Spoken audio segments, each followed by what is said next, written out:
सही अर्थ और आनंद आप ले सकेंगे। और आप क्रम से देखें गोस्वामी जी बुद्धि को किन किन रूपों में देखते हैं और उसकी जो सांकेतिक कथाएं हैं वे क्या बताती हैं। पुराणों में एक कथा आती है, आप सबने श्रीमद् भागवत श्रवण में उसे सुना होगा। भगवान का एक अवतार जिसे हम शुकर अवतार की संज्ञा देते हैं, भगवान ने शुकर के रूप में अवतार लिया। क्यों लिया? और ये कहा गया कि दो महान प्रतापी दैत्य हिरण्याक्ष और हिरण्यकशिपु बड़े शक्तिशाली हो गए और हिरण्यकशिपु और भी शक्ति पाने के लिए तपस्या करने के लिए चला। पर हिरण्याक्ष जो है सारे संसार को परास्त कर देता है और अंत में ये लिखा हुआ है कि उसने पृथ्वी को चुरा लिया और चुरा करके उस पृथ्वी को पाताल लोक में ले गया। और तब पृथ्वी का उद्धार करने के लिए भगवान ने अवतार ग्रहण किया शुकर का, और शुकर के रूप में उन्होंने उस हिरण्याक्ष का वध किया और उस पृथ्वी का उद्धार किया। बड़े महत्व की कथा है, पौराणिक कथा, सतयुग की कथा है। भगवान के 24 अवतारों में से ये जो प्रथम अवतार है कुछ है उनमें से एक है। पर इस कथा को अगर आप और हम आप जीवन के संदर्भ में देखें तो ये गोस्वामी जी ने इसका संकेत किया और उसको उन्होंने फिर श्री भरत के संदर्भ से जोड़ा। और वह क्या है? पहले तो आप नाम पर ध्यान दें। प्राचीन काल में जो नाम रखे जाते थे उनका उद्देश्य यही था कि व्यक्ति के जीवन में जो भविष्य में उसके द्वारा कार्य होने वाले हैं, जो घटित होता है, वो उसके नाम से ही लोगों को ज्ञात हो जाए।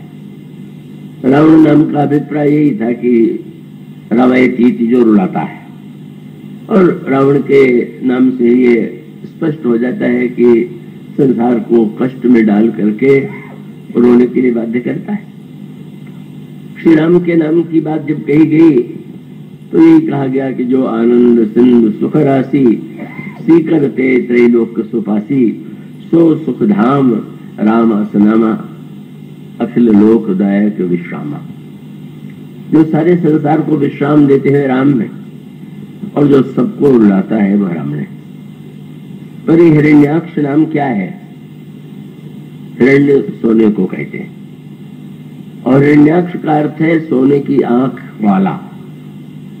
बड़ी विचित्र सी बात है, आंख के सोना तो बहुमूल्य है। सबसे अधिक संसार में जो प्रामाणिक धातु मानी जाती है वो सोना है। लेकिन कोई आपसे अगर आपकी आंख की कोई समस्या हो और आपसे कहे कि क्यों ना इस आंख के स्थान पर जो चमड़े या नाना प्रकार की वृत्ति हो उनसे उपादानों से बनी हुई है, वो उसके बदले में सोने की आंख आप लगा लीजिए। तो सोना दांत तक तो चलता है, पर अगर आंख में भी सोना ही जड़ा दिया जाए और उस सोने की आंख यदि व्यक्ति लगा ले तो फिर प्रश्न ये है कि क्या सोने की आंख से आप देख सकते हैं क्या? और इसका अर्थ क्या है? ये सोना क्या है? यह मानो हमारे आपके जीवन का लोभ है। जब आंखों में हमारी दृष्टि लोभमयी हो जाए, हमारे जीवन का उद्देश्य केवल समृद्धि सोना पाना हो और हम केवल सोने की आंख से ही देखने का प्रयास करें तो निश्चित रूप से हमें कुछ नहीं दिखाई देगा। और इसको गोस्वामी जी ने मानस के अयोध्या कांड की गाथा से श्री भरत के चरित्र में बड़े मधुर और सांकेतिक भाषा में प्रस्तुत किया कि यह जो हिरण्याक्ष है सतयुग में तो था, पर त्रेता युग में भी यह हिरण्याक्ष लोभ के रूप में जो हिरण्याक्ष है उस युग में भी था। और उसका उदय किसके आंखों में पहले हुआ? और उसका अभिप्राय ये है, मंथरा ने जो लोभ उत्पन्न किया, तुम्हारे पुत्र को राज्य मिलना चाहिए, तुम्हारे सौत को क्यों राज्य मिलना चाहिए, तुम महाराज कैकेयी की कन्या हो। और इस प्रकार से चतुराई से जब उसने कैकेयी जी के मन मस्तिष्क में प्रलोभन भर दिया, तो कैकेयी जी आंख रहते हुए भी अंधे हो गए, दिखाई देना बंद हो गया। और उसका परिणाम क्या हुआ? जैसे वहां पर पृथ्वी का हरण किया था, गोस्वामी जी कहते हैं पृथ्वी एक तो वह है जिस पर हम और आप बैठे हुए, और दूसरी पृथ्वी वह है जिसकी तुलना गोस्वामी जी कहते हैं हमारी आपकी जो बुद्धि है वह भी पृथ्वी की तरह है।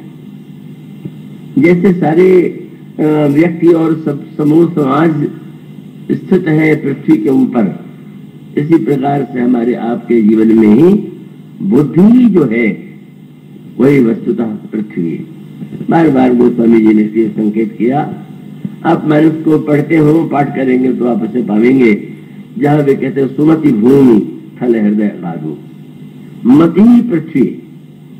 और इसका तात्पर्य क्या हुआ कि जब हमारे जीवन में अतिशय लोभ उत्पन्न होता है तो हमारी बुद्धि चोरी चली जाती है।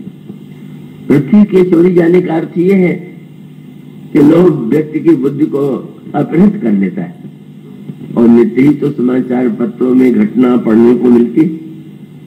पर कैसा ये हिरण्याक्ष है कि वह लोग किसी के आंख में जब पूरी तरह से बैठ जाता है तो बिल्कुल उसको सचमुच वह जो असंभव है संभव लगने लगता है, ठगा जाता है। और ठगे जाने के बाद इतना ठगने वाला भी दंडित हो सकता है, ठगे जाने वाला भी कष्ट भोग लेता है। मनुष्य का अभिप्राय यह है कि लोभ के द्वारा अगर हमारी बुद्धि अपहृत हो जाए तो क्या होगा? अयोध्या में यही हुआ।